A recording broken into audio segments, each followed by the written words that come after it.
You received the questions, right? I received the questions. Okay, So sorry? take a deep breath. Yeah, Everything's fine. right.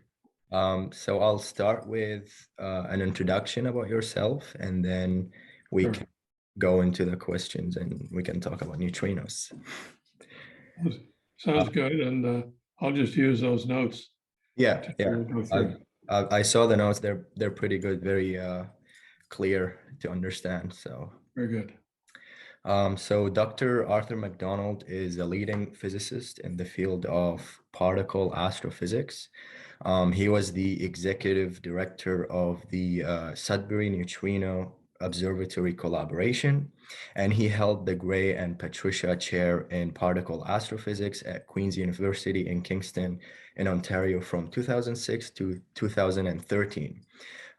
Dr. McDonald received his bachelor's from Dalhousie University in Nova Scotia, and he also received his master's from the same university. And then he obtained his PhD from the California Institute of Technology in the USA. He worked at the Chalk River Nuclear Laboratories near Ottawa, and then he moved on to become a professor at Princeton University, and then he became a professor at Queen's University.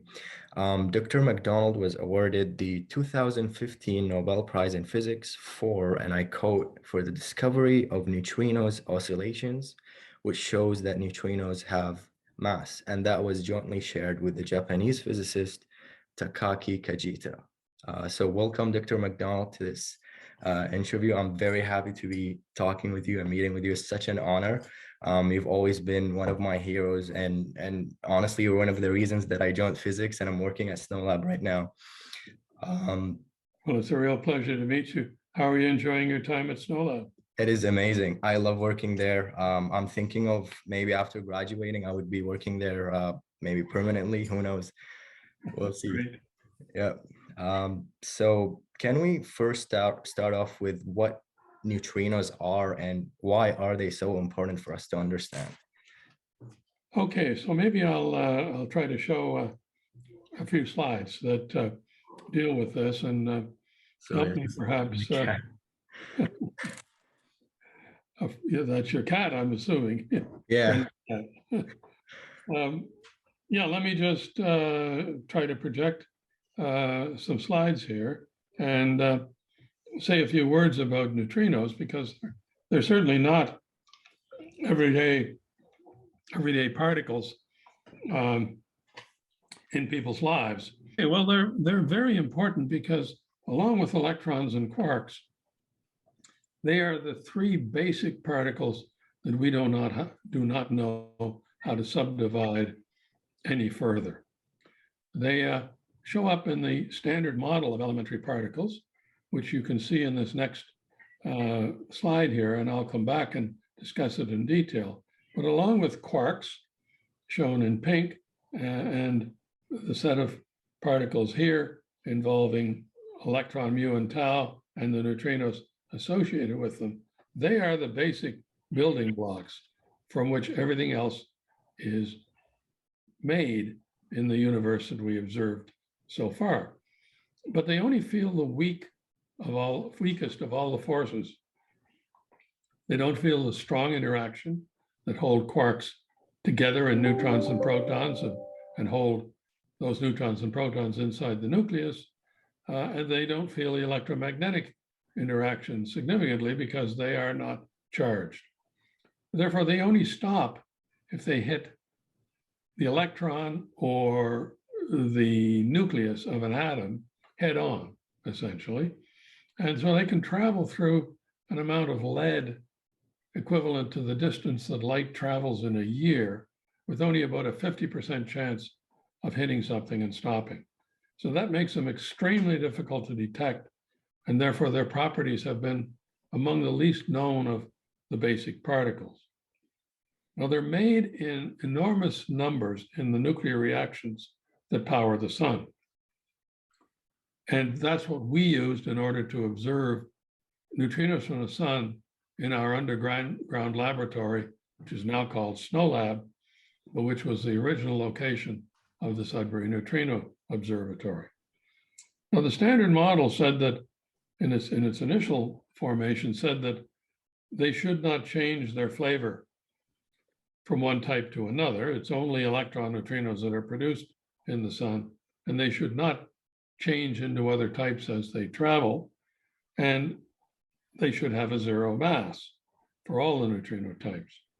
What we were able to prove is that they, in fact, do change from electron neutrinos to muon and tau neutrinos, and I'll tell you later why that implies that they have a mass which is greater than zero, as a rest mass, so-called.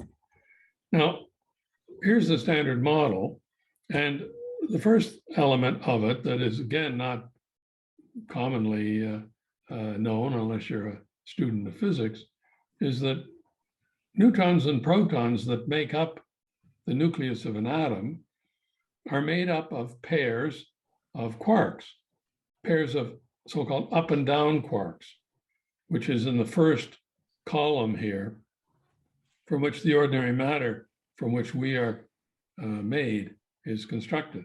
The other columns, the other two generations, as is stated, are the types of particles that are more massive than the up and down, or the electron, neutrino, or electron. They're only really seen in high energy reactions from accelerators or in cosmic rays. And so this first column is what makes up our universe predominantly. The neutrinos are, as I said, such that they only feel the so-called weak force, which is one of the set of forces that influences these particles as they interact with each other and form our universe. The Z and W particles are the ones that represent the exchange of force between particles for the weak interaction. The gluon is the same thing for the strong interaction between quarks, and the photon is the force carrier for the electromagnetic interaction, electricity and magnetism. There's also a so-called graviton that does the same for gravity, but so far we don't know how to incorporate gravity into this microscopic theory. There are many theories for it, but it has not been accomplished successfully. Neutrinos, when you find them in nature, they are always associated with, in some way, a reaction that has resulted in a particle of the same generation as they are. Electron neutrinos are produced when electrons are involved, muon neutrinos when muons are involved. And these neutrinos are now known to have a finite mass rather than a zero mass. There are antiparticles to all of these particles that have been observed. They are such that they have the opposite charge, and if two particles that are antiparticles to each other find each other, then they annihilate, as it is said, leaving pure energy. And that's the way in which positron emission tomography works. Radioactive sources that emit positrons are injected into someone's bloodstream, and when they find electrons, they produce a pair of gamma rays that can be used to observe where that chemical is. And so there are many practical elements to understanding things in detail like this, such as the development of positron emission tomography.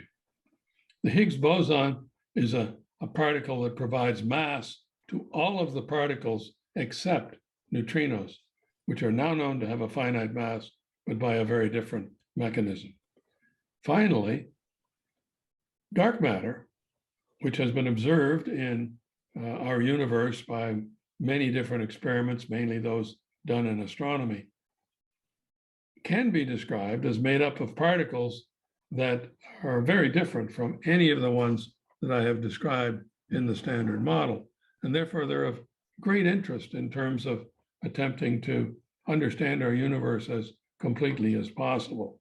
And so from that point of view, the objective of observing dark matter, which is one of our current objectives in the SNOLAB underground laboratory, is very important, both in terms of understanding how to extend the standard model to cover everything that makes up matter in the universe, because in fact, there appears to be 5 times as much matter in dark matter as there is in the ordinary matter from which we are formed. Great interest from that point of view, and also in terms of its influence in how our universe has evolved. So a long-winded answer to a rather complicated question of how, in fact, do these particles fit into our understanding of nature. So Hassan, do you have a further question? Yes, I do. So you mentioned that, for example, electron neutrinos or muon neutrinos, they are kind of accompanying the particle, which is the electron or the muon. How does this physically happen if we want to like think about it physically in nature, or imagine it in a way? Well, for example, in a radioactive decay, an up and down quark will be transformed. There would be a transformation between up and down quarks, emitting an electron in the process, and in addition, emitting a neutrino. In higher energy processes where higher energies are involved in the processes for up and down or other quarks, you could also emit a higher mass particle, hundreds of times heavier than an electron. Therefore, you need more energy to do it. If a muon is emitted, the neutrino that would be typically emitted along with it is something that would be referred to as a muon neutrino.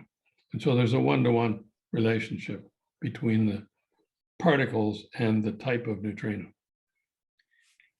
Okay. So how do we differentiate between these different neutrinos? How do we know this is a muon neutrino or this is an electron neutrino? Well, if you observe an electron being produced as a result of an electron neutrino coming into matter and interacting, then you know specifically that it is an electron neutrino. On the other hand, there are processes where energy can be deposited in matter in such a way that there are not any one of these particles produced, and therefore they're equally sensitive to any one of the 3 neutrino types. We usually refer to those as neutral current processes. So another question that I have is, we know that neutrinos were kind of detected while trying to solve the solar neutrino problem. So what specifically is the solar neutrino problem, and how has it been solved? So you might almost think that I had some idea what you were going to ask me, right? Anyway, here's the next couple of slides that deal with specifically that. Ray Davis, shown here on the left in this picture, was back in the 1960s, became very interested in neutrinos. It was known that neutrinos would be produced in the fusion processes that power the sun. But he was a very adventurous experimenter, and eventually won a Nobel Prize in 2002 for having been the first to pioneer measurements of neutrinos from the sun in underground locations, where you go underground in order to avoid things happening in your detector that are caused by cosmic rays. They're shielded out by the rock above you. He worked in a homestake mine in South Dakota, which is now the site of the Sanford Underground Laboratory. His colleague shown in this picture, John Bacall, is a theoretical physicist at Caltech. In fact, a friend of mine, and he and I were at Caltech together in the late 1960s. And Ray Davis actually visited in the summer as they were attempting, prior to 1968, when Davis started his measurements, they were working on what would be the sensitivity if you put a large tank, in this case about 800 tons of cleaning fluid, and the chlorine then changes into argon when an interaction takes place from an electron neutrino. And what Davis found is that in his first measurements was that he saw neutrinos from the sun, but what he saw is 3 times fewer than the calculated number, according to Bacall's calculations. So the question was, is that because the calculations are wrong? Is it because the experiment is wrong? Or, as had been predicted in advance by Bruno Pontecorvo, actually a fellow who has a very creative career and worked at Chalk River in the late 1940s, but then went to the Soviet Union in the 1950s and spent his career there. He had predicted the possibility that electron neutrinos could transfer, or rather oscillate, to muon, or, well, he suggested muon neutrinos because tau neutrinos had not been discovered at the time. But this oscillation process was predicted in advance. And it is the oscillation process that we were able to demonstrate. So these are the pioneers. Neutrinos are produced, as I mentioned, by fusion reactions in the sun, which start with, in their most fundamental level, protons combining to form helium-4, which is the normal form of helium. And in the process of these nuclear reactions happening in this extremely high temperature core of the sun, neutrinos are produced. And whoops, I somehow lost my sharing of the screen. And what I'm saying is that it's possible to observe these neutrinos. This is what was detected by Davis. In 1984, an American physicist, Herb Chen, suggested that perhaps it might be possible to get enough heavy water in Canada, heavy water being a material that has same as water, except that the hydrogen nuclei have an extra neutron in it.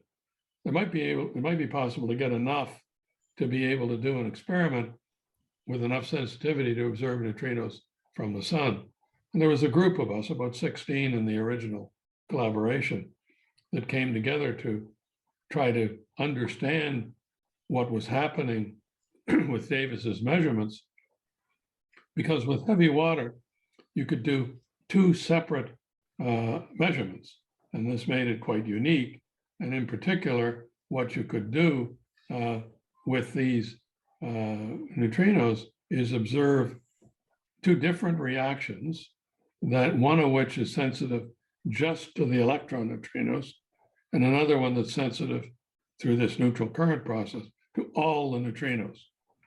And so if you have, how many are electron neutrinos when they reach the Earth, and what's the total, then you can end up with an answer as to whether or not they are transforming from the electron neutrinos to another type. And in fact, in 1984, there was the one measurement made with chlorine and made with the highest energy neutrinos. This is a plot of the flux of neutrinos, numbers per square centimeter per second per million electron volts of energy. And these boron 8 neutrinos, as we call them, were mainly what he was seeing by a large factor. There were subsequent experiments. We started in 1984. The detector was started to be built in 1990. but all the way up to 2001, the other experiments had not seen anything other than numbers, and here the numbers are plotted according to the energy of the neutrinos from these different reactions and the different experiments. Chlorine being the original one that Davis did. Subsequently, there was a super Kamiokande experiment using a very large tank of ordinary water and actually looking at the interactions with electrons in that water. And then a large amount of gallium and looking for transformations to germanium. All of the experiments had too few observed, but they were also mainly sensitive only to electron neutrinos. And therefore, there was the same puzzle as there was back when you had only the chlorine experiment of them being lower in number than what you would calculate from the theory. Now, with heavy water, you can do two things. You can have a reaction where an electron neutrino comes into this deuterium nucleus with a neutron and with a proton making it hydrogen, but also a neutron making it deuterium. And it can change that neutron into a proton and a fast-moving electron that produces a cone of light by an electromagnetic phenomenon similar to a sonic boom, and which enabled us to observe it. And also a second reaction, which is completely sensitive to, equally sensitive to all neutrino types, where you end up instead with the deuteron simply broken apart, leaving a free neutron.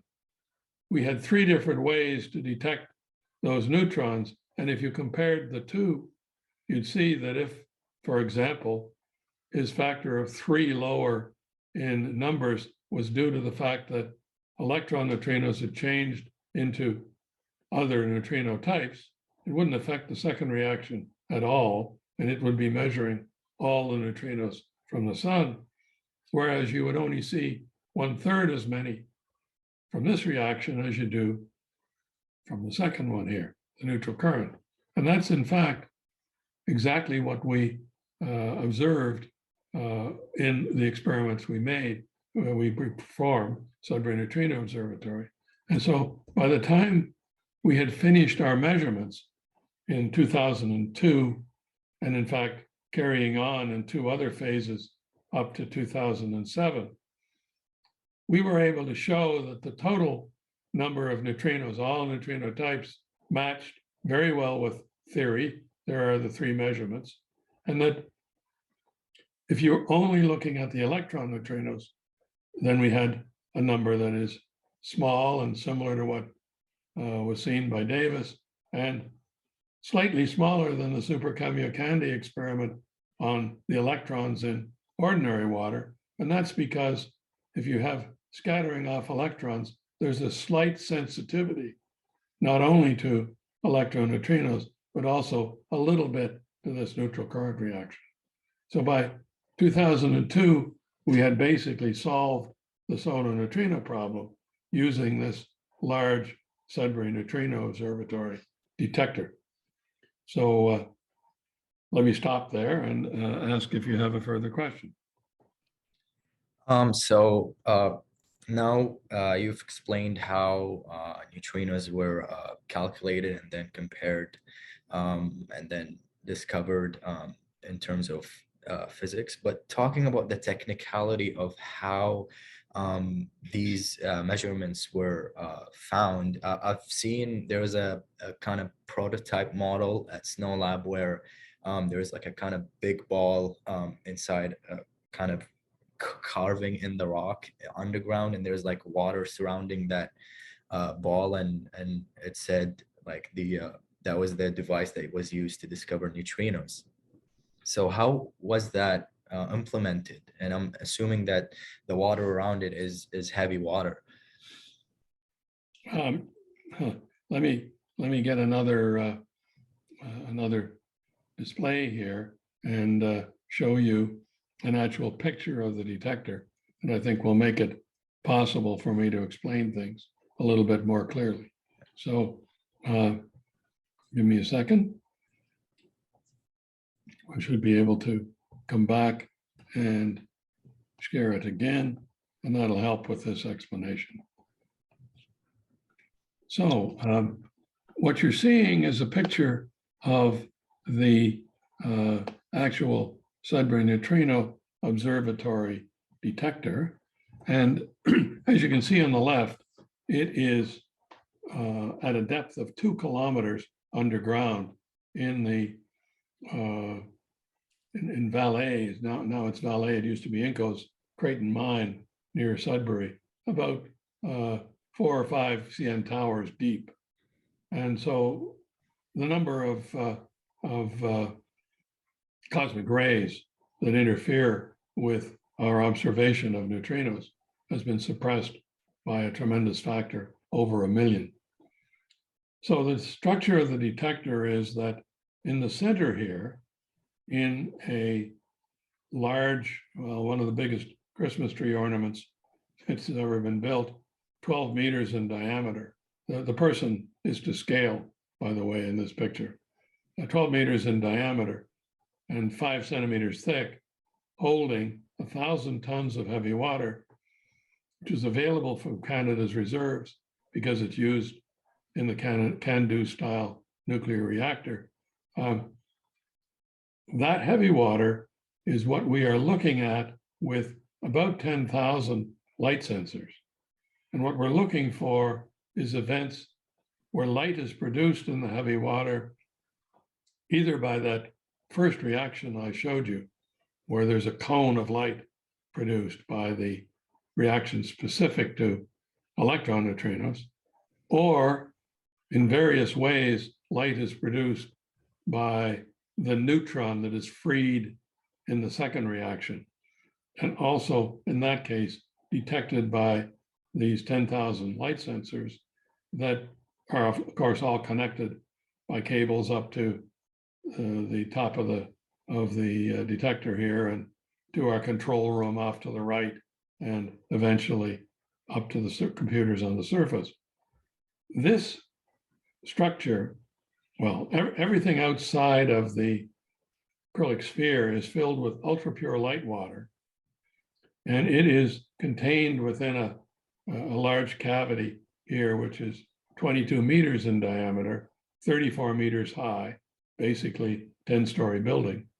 And that ultra pure water is what shields the inner region from the surrounding rock, which has about a part 10 to the 6th of uranium and thorium in it, which can cause problems in our experiment.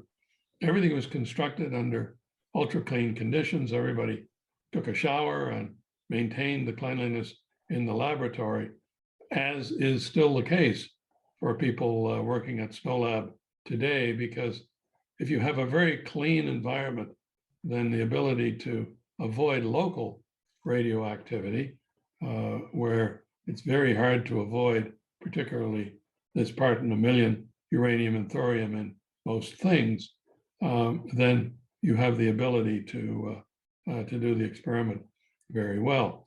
So the final element of it is a new type of sealant made of a Uralon plastic that limits the amount of radon coming out of the rock into the water and helps us in our radioactivity suppression.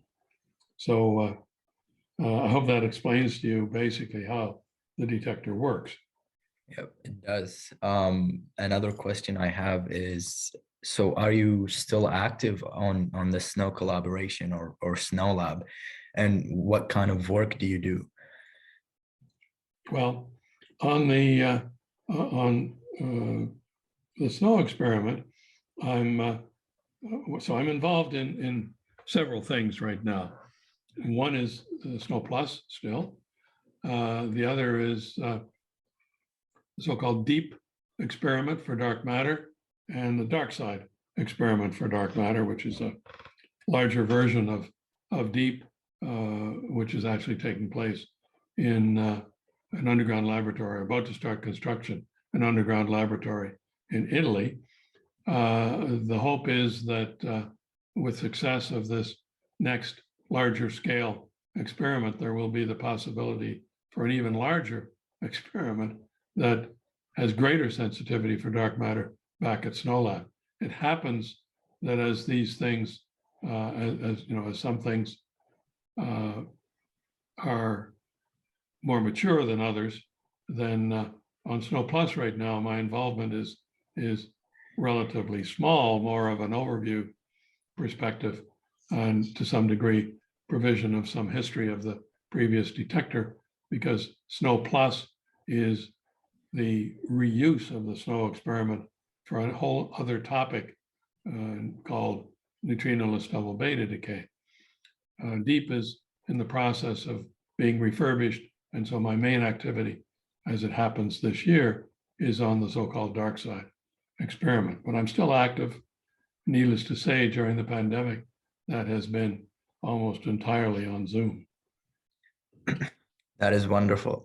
I have a question regarding neutrinos that kind of comes to my mind all the time. I know the SNO+ experiment is trying to detect neutrinos that are emitted from the Earth, right?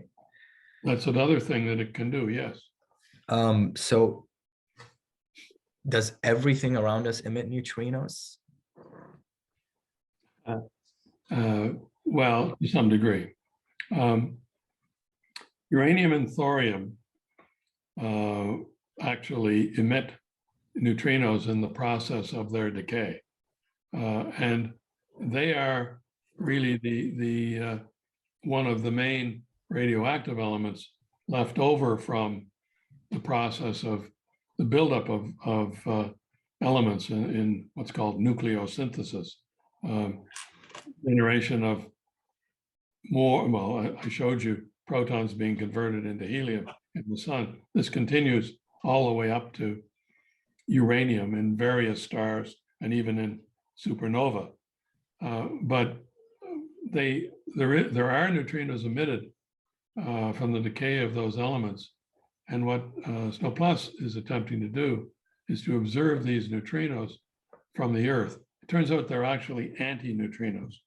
And so it's somewhat helpful, because when an anti-neutrino interacts in hydrogen, it produces both a neutron and a positron. And therefore, you can look for a coincidence, which enables you to get rid of other background compared to the signal you're looking for. One of the main ways of understanding the composition of the Earth beneath us is to look at the amount of uranium and thorium in the material. And SNO+ can go down to hundreds of kilometers in its sensitivity to uranium and thorium.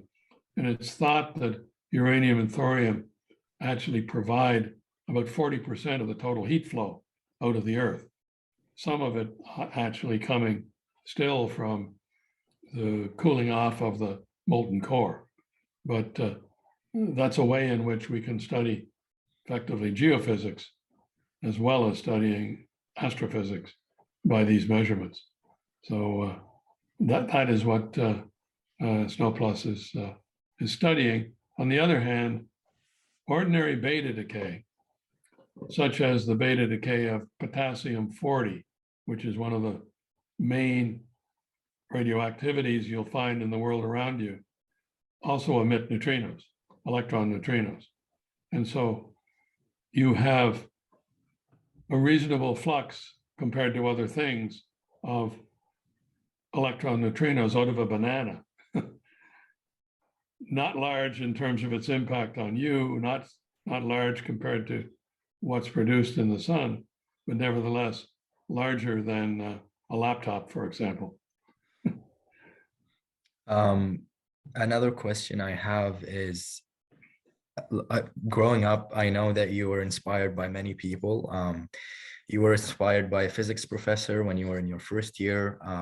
So do you think it is important for a person to have an ideal to look up to? Does having one inspire you to work harder and smarter in any way? Well, I had a very good first year physics instructor in Physics 100, I think it was called, at Dalhousie. His name was Ernie Guptill.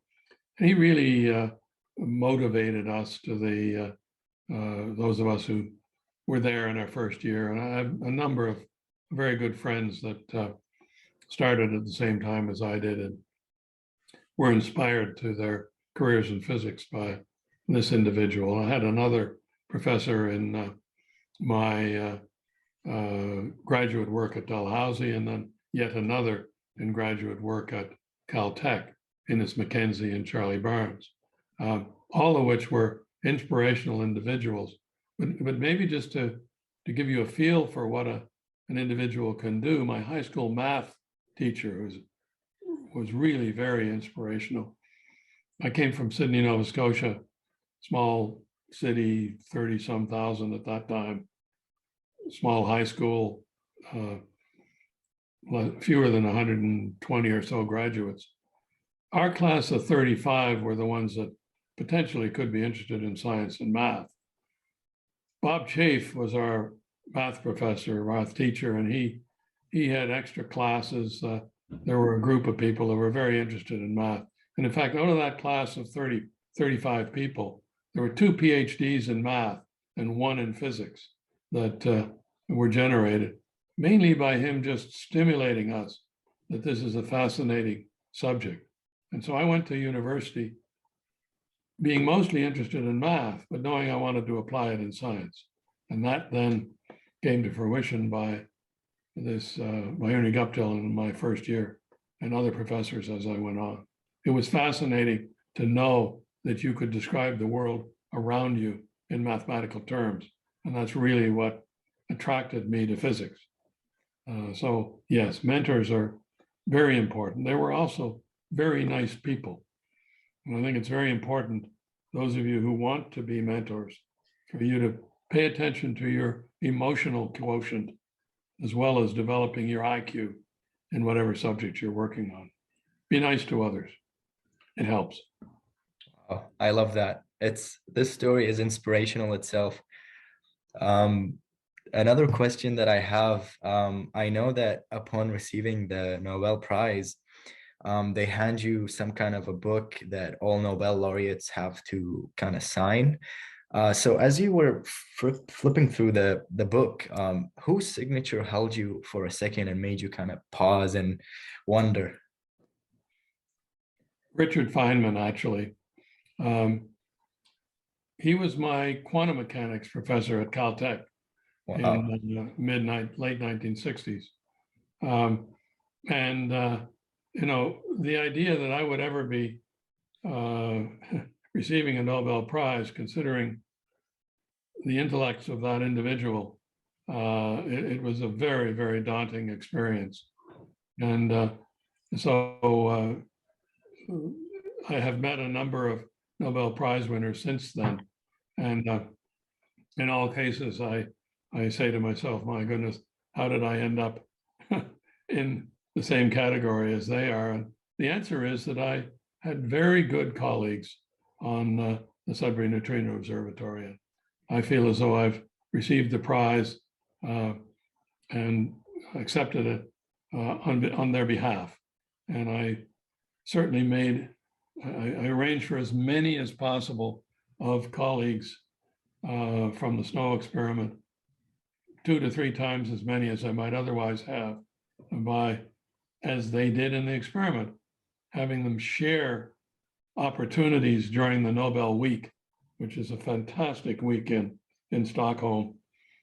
Some went to the concert, others went to the museum, and so on. But fortunately, we were able to get tickets for all of them to the final banquet. And their wives or spouses, in all cases, were able to come along as well. And so I tried to pay back a little bit by having them come and share the experience. The other thing that was kind of neat was everybody stayed in the Grand Hotel. When you go in the room, there's a book signed by people who have stayed in that room before. So I opened up this book, and one of the first names I saw was Barack Obama. And then I looked further, there was one of the Beatles. And so Oh, I wow. thought, wow, this is quite an experience. So like the same room. In the same room, yeah. Oh, wow. That's fascinating. So the last question I have for you is, what are your expectations in the field of particle physics? What are your opinions regarding the standard model and maybe a unified theory for everything in the future? Well, let me go back to the slides a little bit here, because we haven't talked at all about dark matter, which is a substantial potential experimental discovery that could lead to our understanding of what is beyond the standard model. So give me a moment here to Yeah. make sure I've got, yeah, okay. So I'll try to share the screen again and go back to this, I think is the last slide we looked at. So let me just say a word or two about the fact that you really have to use quantum mechanics when you deal with particles at the microscopic level that you're dealing with them in the nuclear reactions that are taking place and so on. And quantum mechanics is an unusual description of nature that works extremely well at these small scales.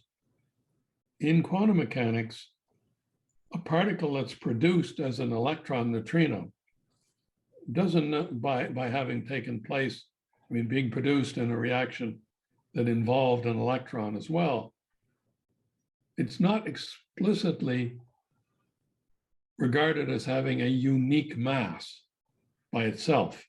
You measure its mass by how it interacts with other things, and the way it interacts can end up being related to three different components, eigen states that's referred to in quantum mechanics, of what is known as a flavor state, an electron flavor state.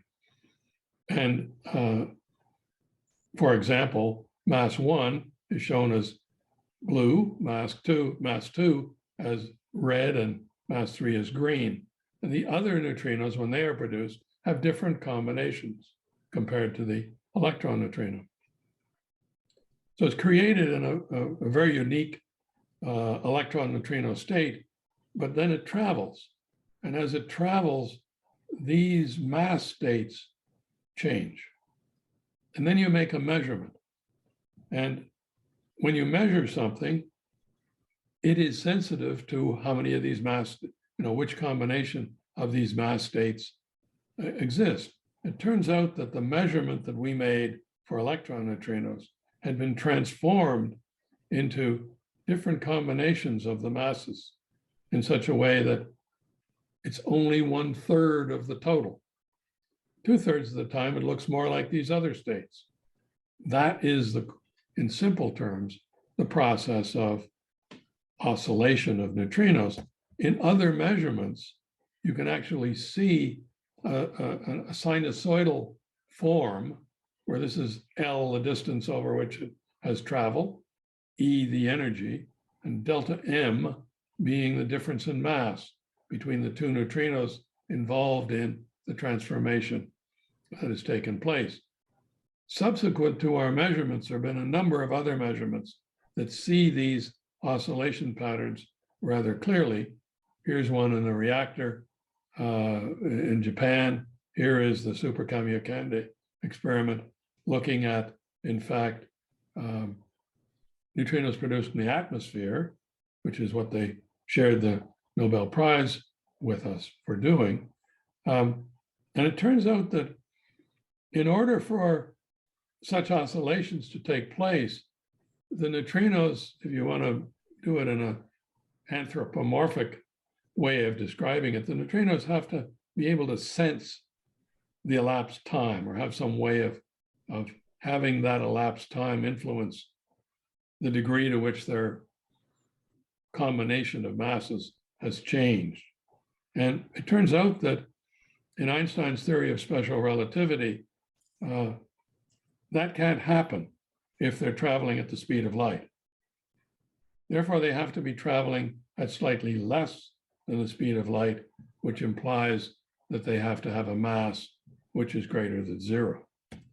And so what that means is that we still, in order to understand completely what the neutrino or how the neutrino is composed, we need some other basic measurements, such as not just that they have a finite mass and that you know that difference that can be observed in this delta M case, but also how big is it?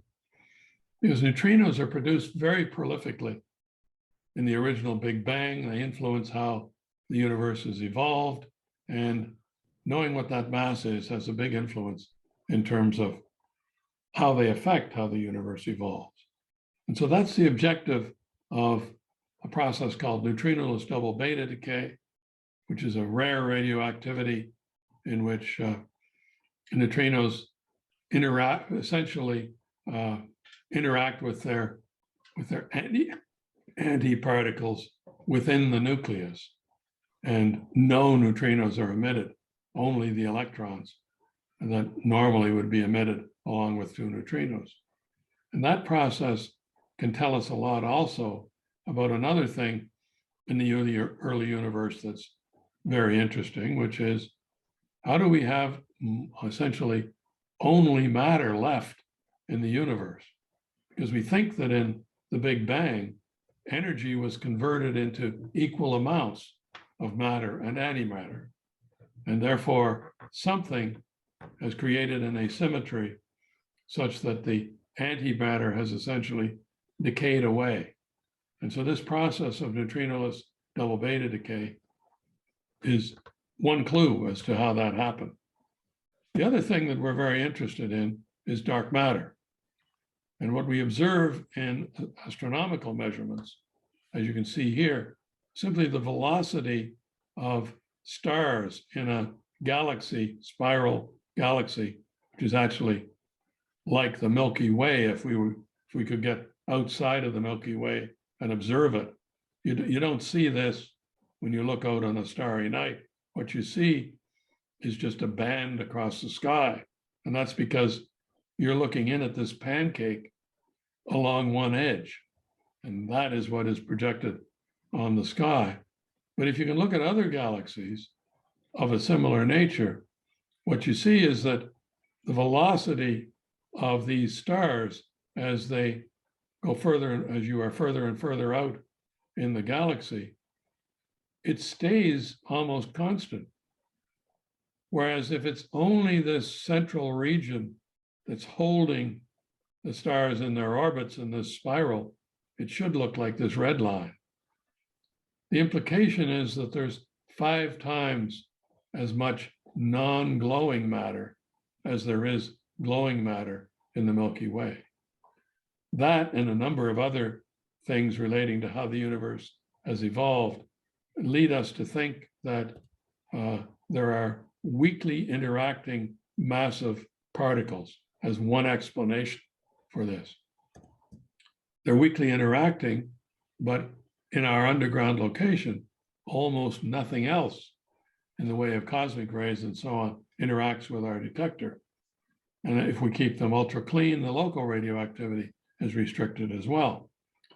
And so we have the possibility to observe these dark matter particles that are producing this behavior, interacting with the matter in our detectors. And so this is one way of looking for it. They're looking for it also at the highest energy accelerator in the world at CERN, the Large Hadron Collider. And theorists are really populating the literature with many different possibilities as to how these particles, if they exist with these characteristics, can be added to the standard model to give us new information going forward.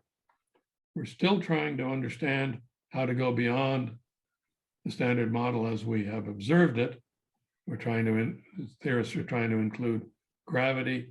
They're trying to include things that go beyond the electrons neutrinos and quarks that we know about so far. And at SNOLAB, we're attempting to make measurements both of this neutrinoless double beta decay process, as well as geoneutrinos from the Earth and still further information from the sun. But also in a number of these other experiments, we're trying to study dark matter. And that is something that is unique in terms of the capabilities that we have here at SNOLAB, and it enables us to try to answer some of the most substantial questions that are on anybody's list of how do you go forward from here in attempting to understand things beyond the standard model, particularly what is the process of neutrinoless double beta decay, very, very rare radioactivity that is being studied in SNO+, and also how do you detect these dark matter particles, for which there are a variety of different experimental approaches being taken in the experiments that are listed in red here. Not to mention the fact that we're also looking for neutrinos from a supernova, which were observed last in 1987. So it's a great laboratory to try to explore these questions, and they are at the forefront of what comes after the standard model. So, sorry, Hassan, a very long-winded answer, but I hope it puts in perspective what we're doing at SNOLAB. I think this is it for my questions. Thank you very much for this interview. I really appreciate the time you've given, and it's an honor to meet with you. Well, it's an honor to be associated with all of the wonderful people that have been involved in SNOLAB, and now next generation people like you who are interested in what's being done and interested in trying to understand their universe more completely. So continue to be curious. Technology is advancing in such a way that the last 30 years, basically, in understanding our universe have been revolutionary in terms of the progress that has been made. You have to realize that we didn't have a computer at Dalhousie, and we weren't by any means unique among universities until my 4th year. And in my 4th year, they lifted the latest IBM computer through the roof of the physics building with a crane. And it has by no means the capability of my cell phone. And so Moore's law has been revolutionary, not only in terms of personal computing devices, but also in terms of computing devices for science. And that's great because there's a back and forth between science and technology where science enables you to develop new technology and vice versa. So the one thing doesn't change though, and that's why I appreciate the young people. At that time I was one of them, but they said to us, several of the undergraduates, learn Fortran and teach everybody, including the professors.